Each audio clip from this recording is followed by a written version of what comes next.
लेकिन चुनौतियों से ज्यादा सामर्थ्यवान है 140 करोड़ देशवासियों का जज्बा।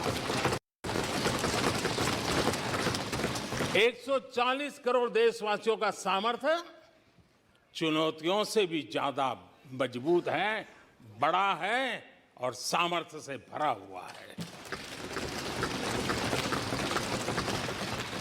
इतनी बड़ी भयंकर महामारी, बटा हुआ विश्व, युद्ध के कारण हो रहे विनाश, अनेकों देशों में अस्थिरता का माहौल है। कई देशों में भीषण महंगाई है, बेरोजगारी, खाने पीने का संकट, और हमारे अड़ोस पड़ोस में भी जिस प्रकार से हालत बने हुई है, ऐसी स्थिति में माननीय अध्यक्ष जी, कौन हिंदुस्तानी इस बात पे गर्व नहीं करेगा कि ऐसे समय में भी देश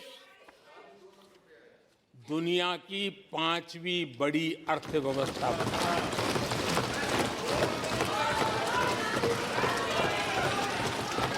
आज पूरे विश्व में भारत को लेकर के पॉजिटिविटी है, एक आशा है, भरोसा है। और माननीय अध्यक्ष जी, ये भी खुशी की बात है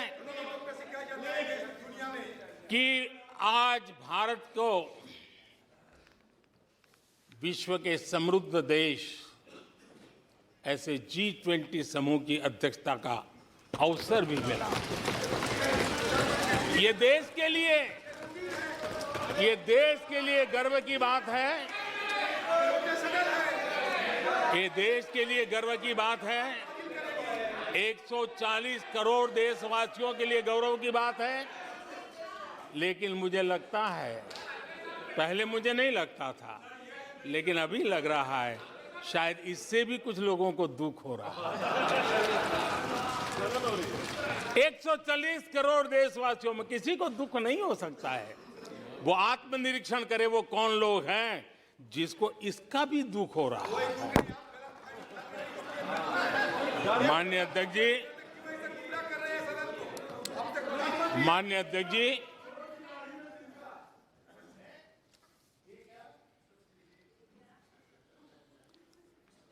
आज दुनिया की हर विश्वसनीय संस्था, सारे एक्सपर्ट्स जो वैश्विक प्रवाहों को बहुत गहराई से अध्ययन करते हैं, जो भविष्य का अच्छे से अनुमान भी लगा सकते हैं, उन सबको आज भारत के प्रति बहुत आशा है, विश्वास है और बहुत एक मात्रा में उमंग भी है। और आखिर ये सब क्यों? ऐसे ही तो नहीं है। आज पूरी दुनिया भारत की तरफ इस प्रकार से बड़ी आशा की नजरों से क्यों देख रही है? इसके पीछे कारण है। इसका उत्तर छिपा है भारत में आई स्थिरता में, भारत की वैश्विक साख में, भारत के बढ़ते सामर्थ्य में और भारत में बन रही नई संभावनाओं में। माननीय अध्यक्ष जी, हमारी रोजमर्रा की जिंदगी में जो बातें हो रही है, उसी को मैं अगर शब्दबद्ध करूं और कुछ बातें उदाहरण से समझाने की कोशिश करूं। अब आप देखिए, भारत में एक 2-3 दशक अस्थिरता के रहे, आज स्थिरता है, पॉलिटिकल स्टेबिलिटी है, स्टेबल गवर्नमेंट भी है और डिसिसिव गवर्नमेंट है।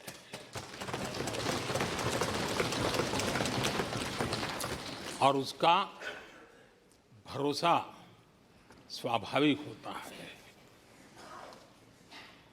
एक निर्णायक सरकार, एक पूर्ण बहुमत से चलने वाली सरकार, वो राष्ट्र हित में फैसले लेने का सामर्थ्य रखती है। और ये वो सरकार है, रिफॉर्म आउट ऑफ कंपल्सन नहीं, रिफॉर्म आउट ऑफ कन्विक्शन हो रहे हैं।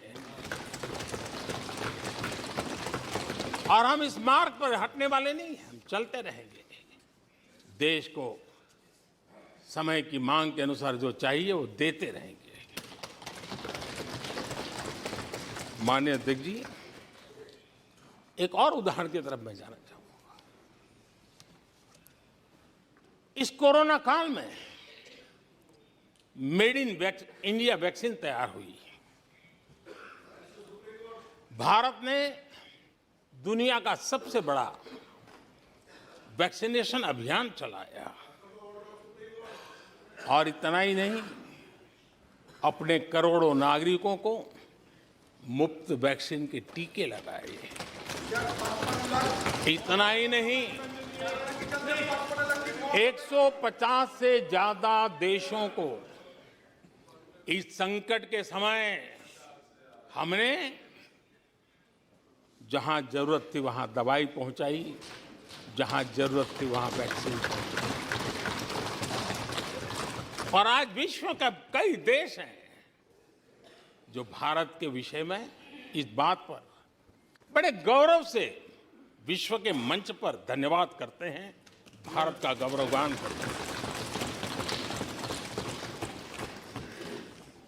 उसी प्रकार से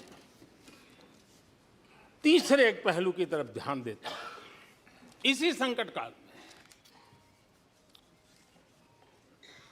आज भारत का डिजिटल इंफ्रास्ट्रक्चर, जिस तेजी से डिजिटल इंफ्रास्ट्रक्चर ने अपनी ताकत दिखाई है, एक आधुनिकता की तरफ बदलाव किया है, पूरा विश्व इसका अध्ययन कर रहा है। मैं पिछले दिनों G20 समिट में बाली में था। डिजिटल इंडिया की चारों तरफ वाहवाही हो रही थी और बहुत क्यूरियोसिटी थी कि देश कैसे कर रहा है। कोरोना काल में दुनिया के बड़े बड़े देश, समृद्ध देश, अपने नागरिकों को आर्थिक मदद पहुंचाना चाहते थे, नोटें छापते थे, बांटते थे, लेकिन बांट नहीं पाते थे।